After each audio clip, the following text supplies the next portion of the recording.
Welcome back to the God Course. If you were with us last time, you'll remember that we started by looking at the big questions about God. Does he exist? And can we know anything about him? We looked at creation and how creation itself testifies to the existence of a creator. And then we looked at Jesus Christ and how of all the religious figures with their religious claims over the years, Jesus is unique in that he brings real credentials to the table, signs and acts of authority recorded in history which support and back up what he taught. This week, in session 2, we're going to look a little bit deeper at what Jesus really came to teach, what he wants us to know, and why it's so important.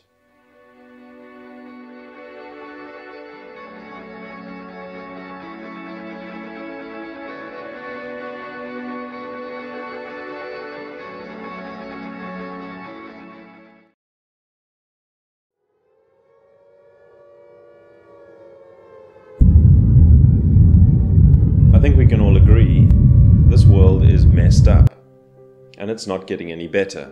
An estimated 230 million people in the last century alone have died by violent means. And despite the leaps and bounds of human progress during that time, it is still the case that most people in the world live in poverty. 1 in every 10 people living on less than $2 a day.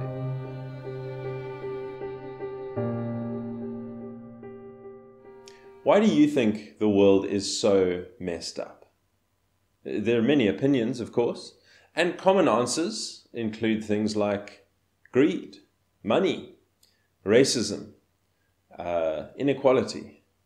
And of course, these are all valid aspects of the human problem.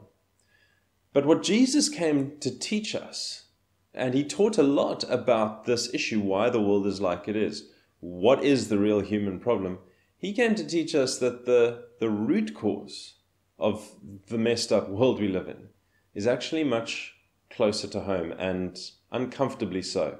Listen to what he taught on the matter. The Pharisees and some of the scribes who had come from Jerusalem gathered around him.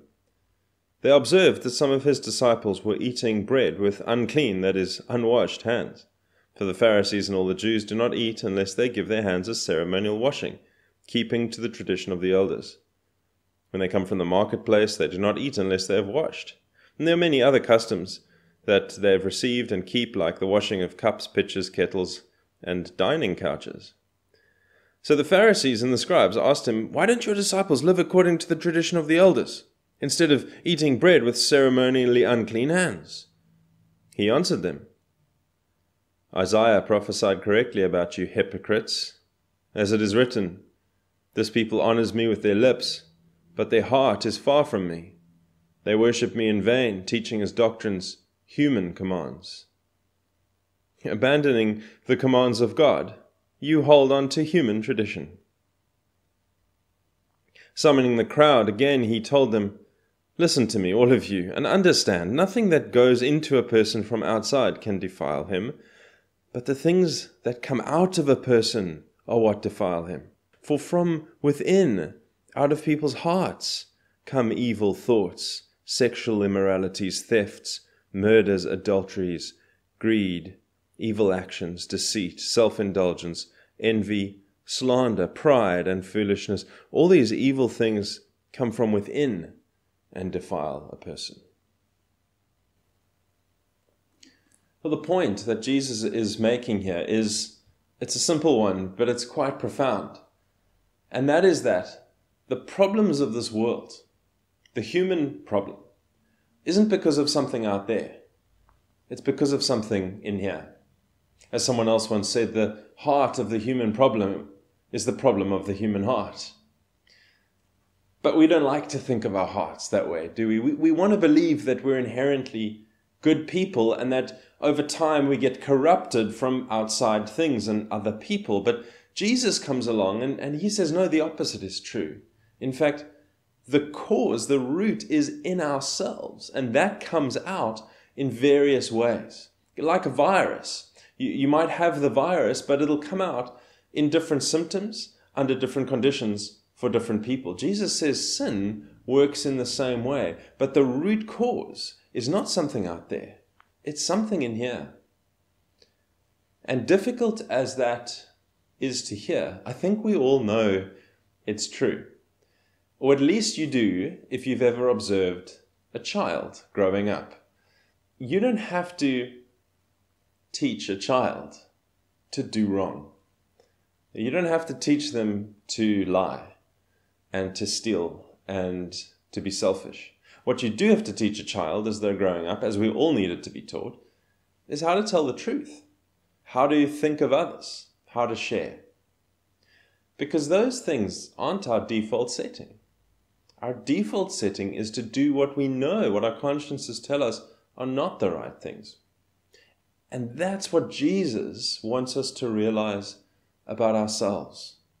That's the human problem. And this world can't be fixed unless that problem inside us is first dealt with.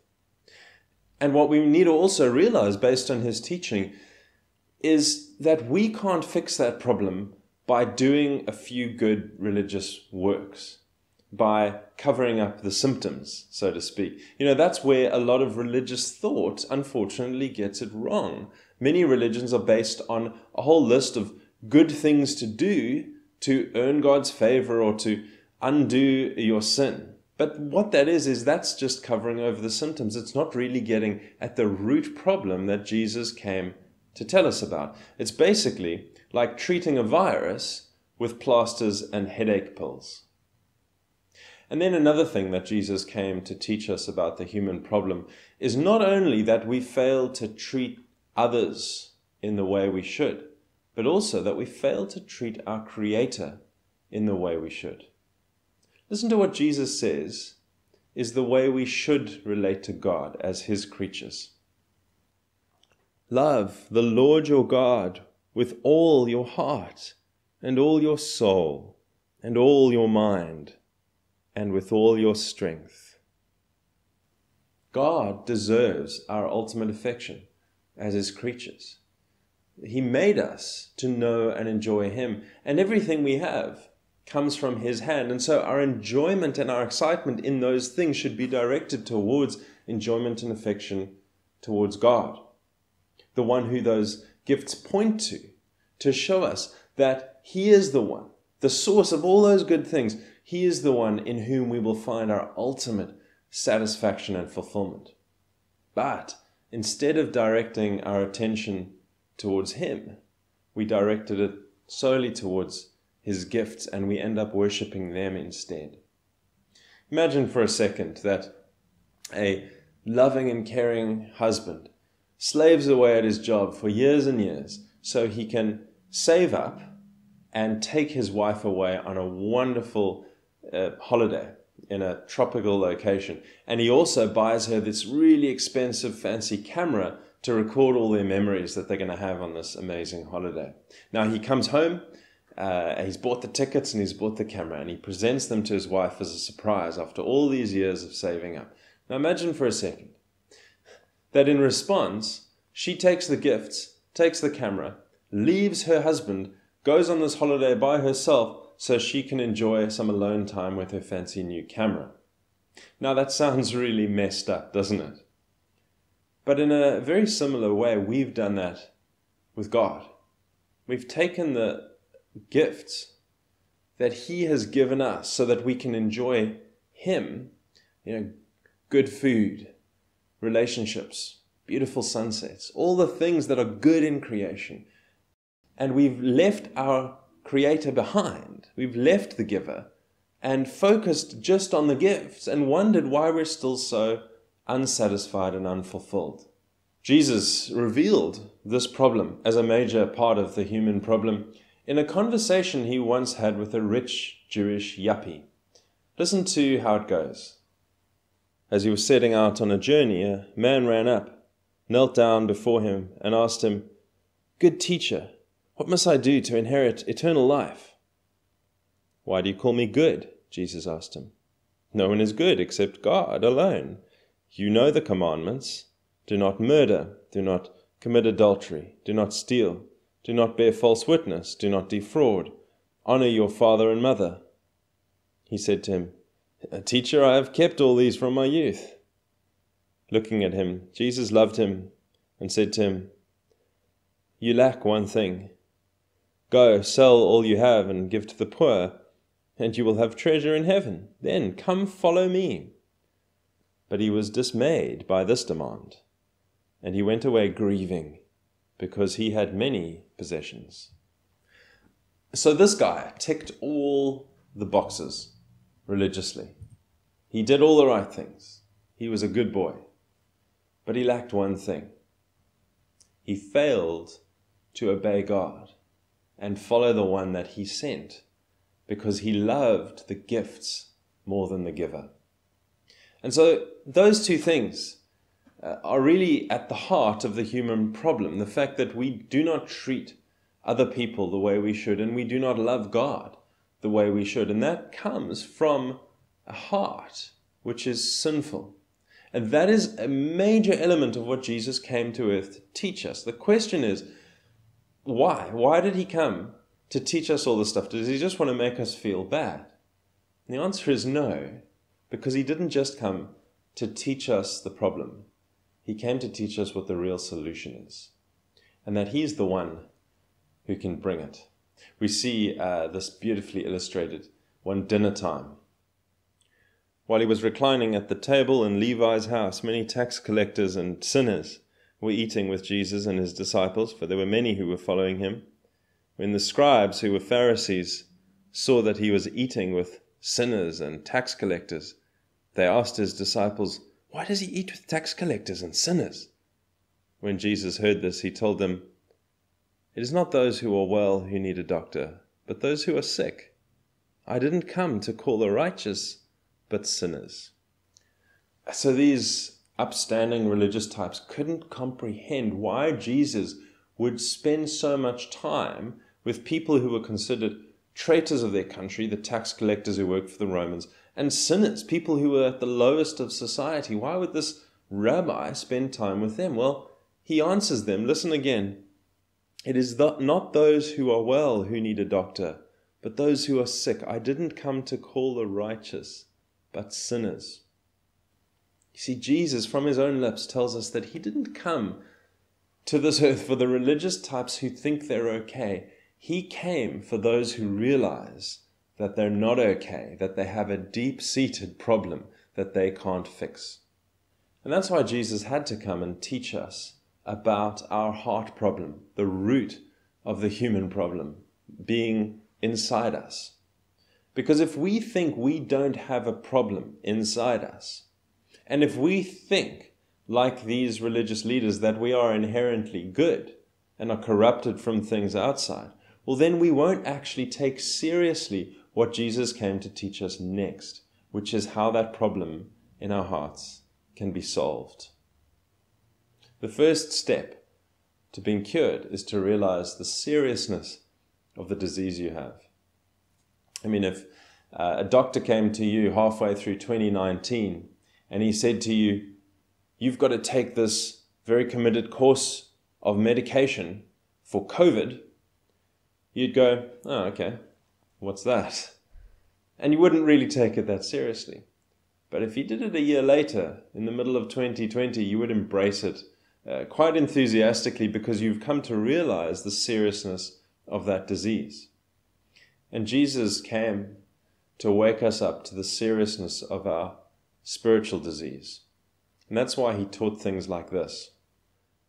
"And if your hand causes you to sin, cut it off. It is better for you to enter life maimed than to have two hands and go to hell, the unquenchable fire. And if your foot causes you to sin, cut it off. It is better for you to enter life lame than to have 2 feet and be thrown into hell. And if your eye causes you to sin, gouge it out. It is better for you to enter the kingdom of God with 1 eye than to have 2 eyes and to be thrown into hell." The movie 127 Hours depicted the true story of Aaron Ralston, whose arm got trapped under a falling rock in a canyon when he was hiking alone. And after 127 hours of being trapped under this rock, he was forced to cut off his own arm with a pocket knife to get free. Can you imagine coming to that point of cutting off your own arm? It's extreme. But Jesus uses that same kind of extreme language to illustrate a very important point. And that is that we need to start seeing our heart problem, our sin, as threatening to our lives as Aaron Ralston saw that boulder. Because if it's not dealt with, our sin is going to end us up on the wrong side of God's judgment when He does one day come to do away with all sin and suffering in His world. So how do we prepare for that? Well, Jesus doesn't actually expect us to cut off our arms or gouge out our eyes, because He's already taught us that sin and the problem doesn't come from one part of our body. It comes from deep inside. It comes from the center of our emotions, our very being, the human heart. And so the solution is something that we can't do, but it's something that He can. And that's why it's so important to listen to what Jesus taught us next about how our sin problem can be solved. But for that, you'll have to come back next week.